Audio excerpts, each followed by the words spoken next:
O Zoom na vida das crianças dessa geração veio para ficar e ele vai ser superado.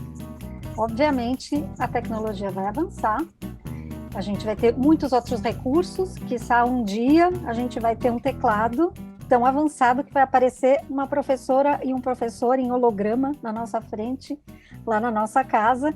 Pode ser que tudo isso aconteça, mas o que também ficou claro para essa geração é que não se pode mais alimentar a ilusão da tecnologia.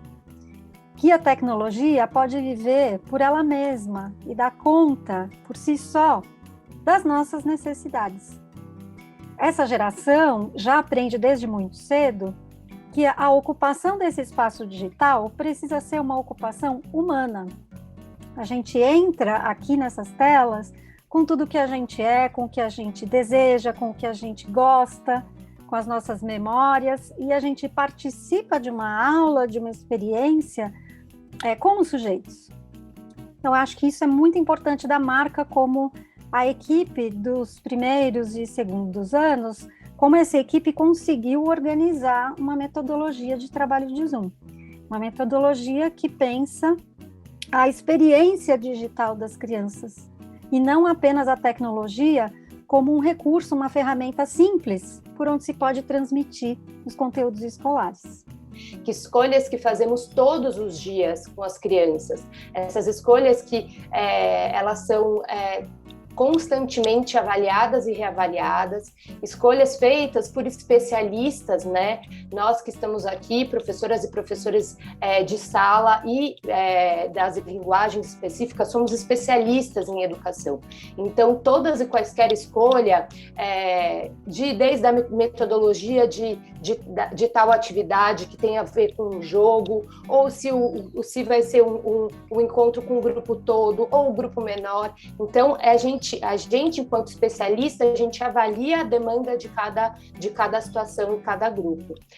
Evidentemente que a gente trabalha ali em parceria, né? O nosso grupo é muito distinto e essas trocas acontecem, né? Com as famílias, né? Que são nossas parceiras, mas também com os nossos pares. O que a gente acredita, a nossa escolha é por um sujeito relacional. Né? Então, para aquilo começar, a criança precisa estar lá, organizada, no espaço que XYZ, tudo que você vai falar, para encontrar com outros sujeitos relacionais. É evidente que essas escolhas que a gente faz nos colocam muitos desafios. Pois é. E um dos desafios mais emblemáticos que nós enfrentamos hoje é essa fusão, esse troncamento entre o que é público e o que é privado, né? Eu pego 3 para mim? Então são 4. Agora eu vou tirar 4 aqui. Como as crianças lidam com isso, né? A criança que está em casa não é a mesma que frequenta o espaço da escola. Quando a gente pede para garantir esse espaço da criança, a gente está pedindo para garantir que a criança exerça o seu papel de estudante, independentemente da presença do pai ou da mãe ao lado dela. Quer dizer, a gente não pode achar que esse é um problema menor. Não. As crianças não nomearam, mas elas vivem essa experiência do conflito de papéis o tempo inteiro. E a gente precisa organizar isso de algum jeito. Para as crianças, para as famílias. Acho que a gente precisa situar no tempo e no espaço os papéis que cada um ocupa no contexto das telas. Posicionar as crianças e ajudar as crianças a compreenderem essa separação do mundo privado para o mundo público, que, embora ela esteja na casa dela, que é um ambiente doméstico, o que acontece quando ela abre uma tela é da experiência escolar. A gente vê, por vezes, as famílias muito preocupadas com essa questão desse espaço escolar dentro de casa e eles preocupados como é que nós vamos dar conta desse espaço escolar dentro da nossa casa. A gente tem olhado muito para esse espaço público e para esse espaço privado como um tempo enorme de construção. Essa construção passa por nós, essa construção passa pelas famílias, essa construção passa pelas crianças. Então, olhando para tudo isso, a gente vê quais são os efeitos da escola dentro da casa de vocês. E a gente compartilha aí com alguns familiares a expectativa disso. A expectativa de estudantes sentados nas suas cadeiras, de estudantes que não fiquem o tempo inteiro se comunicando pelo chat do Zoom, de estudantes a hora que a professora abre uma tela para compartilhar alguma coisa, estudantes desenhando ao mesmo tempo.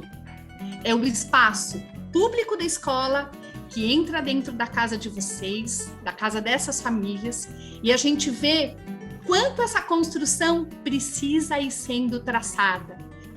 É assim o trabalho também dentro da escola. Nós costumamos devolver isso para as famílias. Como é que vocês imaginam que é o trabalho dentro da escola? Todos os estudantes sentados, com seus cadernos, com seus estojos. Esse movimento faz parte da construção da vida do estudante. Esse corpo em movimento, esse desenho na tela, esse chat aberto para a comunicação dos alunos, também é uma escolha. Também tem uma intenção nossa nesse momento. Eu quero que vocês escrevam uma lista do que vocês desejam aprender esse ano. A gente pode começar? Pode começar. E essas escolhas, elas não são escolhas que se cristalizam, né?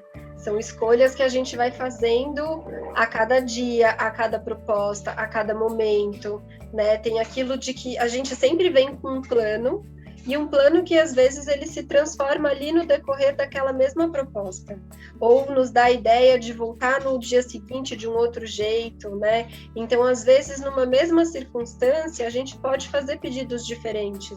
Num dia, hoje, a gente precisa de todo mundo aqui para ouvir essa história, porque a ilustração que está junto com esse texto, ela conta a história junto, e é muito importante que todo mundo veja essa ilustração. Num outro dia, puxa, hoje a gente trouxe uma história, que ela é uma história que ela não tem uma imagem, então que cada criança escolha aí o seu espaço. Uma criança pode ser que prefira a rede, a outra pode ser que prefira deitar em sua cama. Existe uma escolha em acolher essas singularidades. Eu tenho muita confiança de que a gente já construiu um expertise, como equipe que troca muito, né? Nós fazemos escolhas muito conscientes quando vamos trabalhar esses grupos singulares, em pequenas combinações, ou um grupo coletivo, né? Ou esse sujeito coletivo, que nada mais é do que o grupo em si. O primeiro ano A, o B, o C, ou o segundo ano A, o segundo ano B, o segundo ano C. E elencar momentos apropriados de trabalhar nos pequenos grupos com foco pedagógico, com foco emocional, com foco até comportamental, para trocar ideias, para falar de ansiedade. Eu desejo aprender a falar japonês e aprender coisas novas. Aí eu fiz um desenho no computador fazendo Lúcia. Ah, Lúcia. Boa! Tem dia que eles estão trabalhando em duplas, tem dia que eles trabalham no grupo, tem dia que senta todo mundo numa roda e a professora com um livro na roda, tem dia que o registro é todo mundo na lousa, escrevendo as suas hipóteses, as suas ideias, as suas contribuições, tem dia que a escrita é no individual, no caderno pessoal. Então eu olho para esse Zoom pensando na nossa sala de aula, em nossa sala de aula, pensando em nossas escolhas. As mesmas escolhas que a gente faz na escola, a gente traz para esse momento do Zoom. E ora, as crianças estão contando sobre a vida delas, sobre o que naquele momento é o mais importante, é o dente que caiu, é a galinha que botou o ovo, é a árvore do sítio que deu um fruto. Então, esse compartilhamento de intimidade é elemento fundamental para o nosso trabalho, porque revela que um vínculo foi estabelecido. Então, quando uma criança, né, as famílias relatam muito, na hora de dormir ou na hora de tomar um banho, fala para a família, isso eu preciso contar para minha minha professora, é porque ali tem um trabalho que existe de muita profundidade, né? De muita dedicação dos dois lados, né? Das crianças e das professoras. Então, quando a gente está no Zoom com as crianças e de repente elas contam alguma coisa, às vezes as famílias ficam, ai meu Deus, está contando aquilo. Para a gente é fundamental, porque isso é um eixo fundamental, estruturante do nosso trabalho. O nosso olhar vai reparando em coisas e as crianças também passam a reparar, apesar de ser um quadrado, tem muitos elementos que é possível a gente observar. Puxa, você está num lugar diferente hoje. Nossa, né? Tô vendo que o seu dente está diferente. Cortou o cabelo. E isso vai trazendo também uma intimidade, um vínculo entre as próprias crianças, né? Se alguém nos perguntasse, há 3 anos atrás, é possível fazer um trabalho pelo Zoom? Eu certamente ia dizer não. É impossível se construir um grupo pelo Zoom, é impossível ter vínculos, é impossível levar um trabalho à frente pelo Zoom, mas hoje a gente vê o quanto é possível. E para além dos vínculos, para além dos laços, para além de toda essa proximidade que as minhas parceiras estão dizendo, eu acho que é importante também dizer que nós, professores, também construímos muitos olhares para os nossos alunos. Aquilo que as crianças trazem para a gente é um conteúdo, porque elas têm o desejo de trazer. A gente vai trabalhar com aquilo que as crianças trouxerem, seja um dente caindo, seja uma almofada que tem é parecida com a de um professor, ou seja, a ausência. Eu estou sentindo falta de uma criança, está faltando gente nesse grupo. E eu acho que essa fala, eu estou sentindo falta de alguém, revela aquilo que a gente tem feito como trabalho, que é o coletivo, trabalhar no coletivo. A gente precisa saber, precisa ter um espaço, dar espaço para as crianças trabalharem o que elas precisam e o que faz sentido para elas na hora do Zoom, porque a gente pode achar que o comportamento para se comunicar no Zoom é algo que já está pronto, que é completamente natural. Abre a câmera, fecha a câmera, abre o microfone, fecha o microfone, levanta a mãozinha para falar, como se fossem procedimentos muito simples, muito banais. E às vezes pode ser que uma família fique muito irritada com a criança em casa, porque você não viu que tem que levantar a mãozinha, abre a câmera, não fica com o microfone fechado, agora fecha o microfone, enfim, esses comandos que controlam o comportamento das crianças. Mas é importante a gente saber que as crianças estão, na verdade, construindo não um procedimento simples de uso da tecnologia, mas um lugar de fala nesse outro espaço virtual. E para ilustrar isso que eu acabo de dizer, eu me lembro muito de um episódio que eu vivi assistindo um Zoom de um colega aqui da equipe. Ele é o professor do 2º ano e ele estava lá trabalhando e um menino fala, mas Ramires, eu não quero ficar, eu quero ir embora, posso sair? Ele podia dizer, sim, você pode sair, porque todas as crianças podem entrar ou sair. Sim, você pode sair, mas ele não disse isso, ele disse assim, você pode sair, mas se você sair, todo mundo vai sentir muito a sua falta aqui. Então é importante você saber que nós gostamos de ter você aqui. Se você ficar um pouco mais, você pode até ficar com o microfone fechado, não tem problema. Só da gente ver você aí, o nosso coração já se acalma. Pode ser? E ele falou, eu não preciso falar nada? E o professor respondeu, não, você não precisa falar nada. Eu posso ficar desenhando? Sim, você pode ficar desenhando. Ele passou o Zoom inteiro desenhando. No final, quando a gente já estava dando tchau e todo mundo estava indo embora, ele pediu palavra, abriu o microfone e falou, ô Ramires, é que agora eu já estou com coragem para falar. É que eu queria mostrar o desenho que eu fiz. E aí se abriu ali uma outra história na vida desse menino, nas suas relações digitais. Veja, qual era a preocupação dele? Ele estava atento à aula, estava prestando atenção, estava totalmente presente. Mas era de coragem que ele estava falando. Era de coragem que ele precisava e era isso que ele estava construindo. Não era atenção para a aula de língua portuguesa, era um lugar de segurança para falar. Eu escrevi aqui. Escrever matemática. Peraí.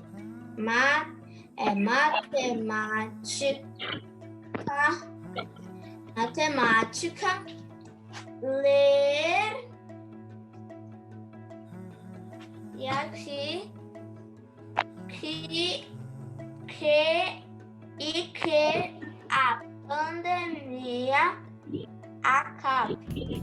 As histórias estão sempre presentes nos nossos encontros, né? A história é uma marca forte do nosso trabalho e elas estão sempre presentes no nosso encontro. E eu me lembro de vários alunos meus do ano passado que tinham irmãos menores. Então, quando chegava a hora da história, podemos já chamar os nossos irmãos para a leitura da história? Vai começar a leitura? E chegava a hora da leitura, a gente tinha vários convidados na tela que a gente dizia que eram os nossos mascotes do segundo ano.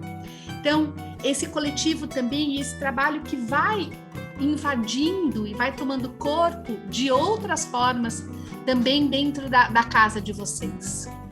O Zoom coletivo, ele tem esse papel importante que só o coletivo pode dar, que é saber-se como mais um, não um. Porque um é cada criança como filho ou como filha dentro de uma família, é um. Mas quando entra na escola, é outra experiência, é mais um. Num coletivo de tantos outros e outras que também estão vivendo os mesmos dramas daquele tempo da infância. Então, o coletivo ele é fundamental para que se possa construir esse papel como mais um, né? Sou mais uma criança nesse grupo que partilha e que vou aprender a ouvir, vou saber que eu não posso falar o tempo todo. Eu vou aprender não só a ouvir, mas a considerar o que o outro vai falar, levar em conta o que ele falou e assimilar o que ele falou no meu pensamento e numa opinião que eu vou emitir em seguida.